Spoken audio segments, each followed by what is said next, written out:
Saat ini banyak sekali metode pengelolaan sampah dengan berbagai model bisnisnya.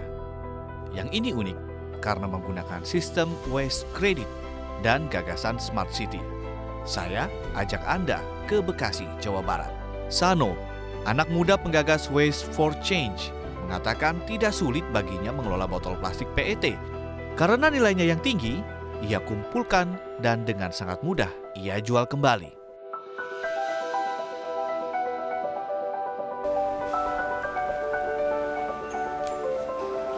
Mas Ano, Hei Mas Ade, lagi ngapain? ini Mas ngecek kerjaan tim Waste for Change nih.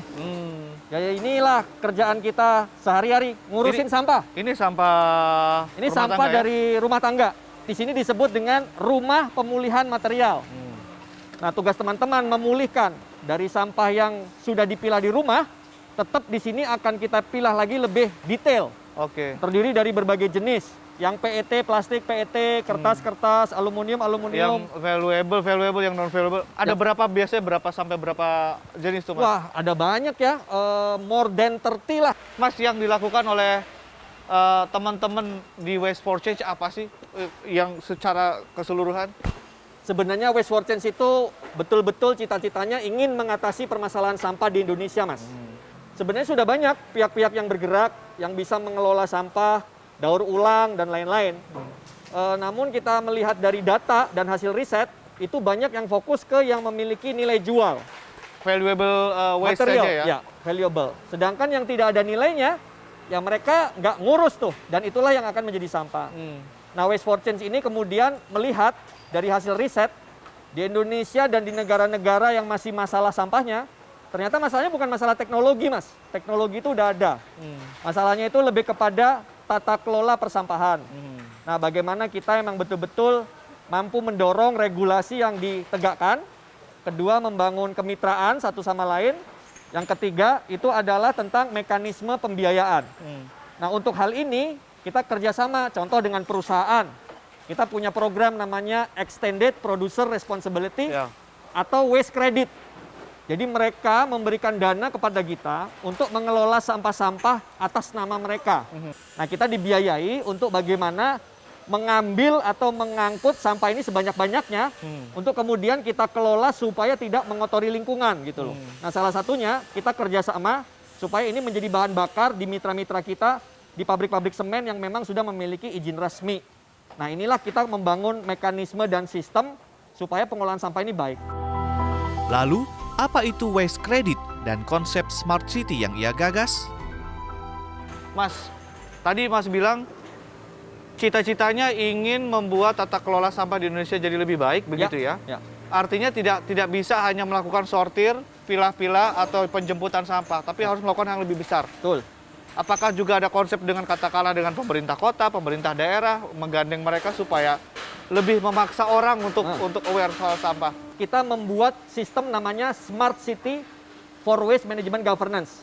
Jadi kita berinvestasi dan bekerja sama dengan pemerintah kota kabupaten supaya mereka lebih punya dana untuk mengatasi masalah sampah. Dananya dapat dari mana? Macam-macam, Mas. Tadi dengan metode waste credit, dengan metode polluter pay principle, dan satu lagi kita menggunakan upaya untuk reformasi retribusi yang berkeadilan. Jadi kalau kita menghasilkan sampah banyak, bayar retribusinya lebih banyak. Orang ya, per orang, per individu. Perorangan, restoran, gedung, hotel. Kalau kita mampu mengatasi sampah, bayar retribusinya sedikit. Dan seoptimal mungkin retribusi ini betul-betul bisa terkumpul 100%. Oke. Mas, soal tadi pilah sampah.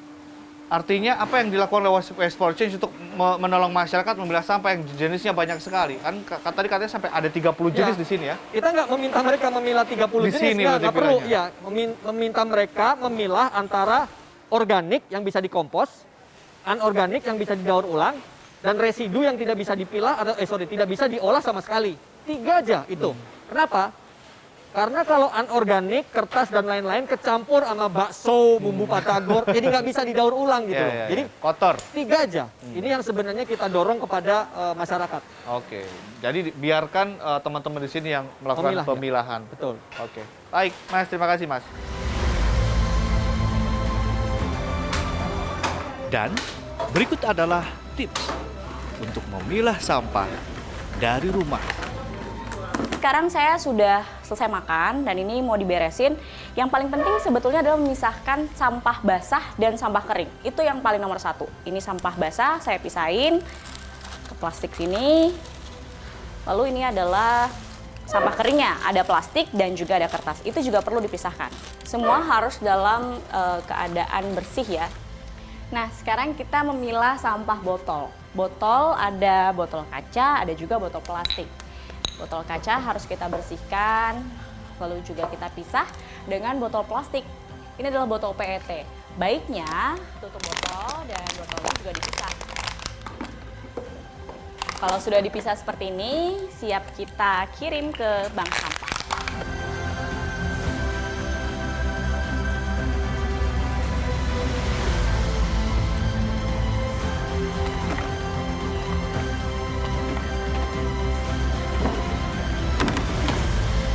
Nah, sekarang tinggal tunggu dijemput oleh teman-teman dari bank sampah setiap 2 minggu sekali. Inisiatif-inisiatif dan juga respon dari para produsen itu apa aja Pak bentuknya Pak?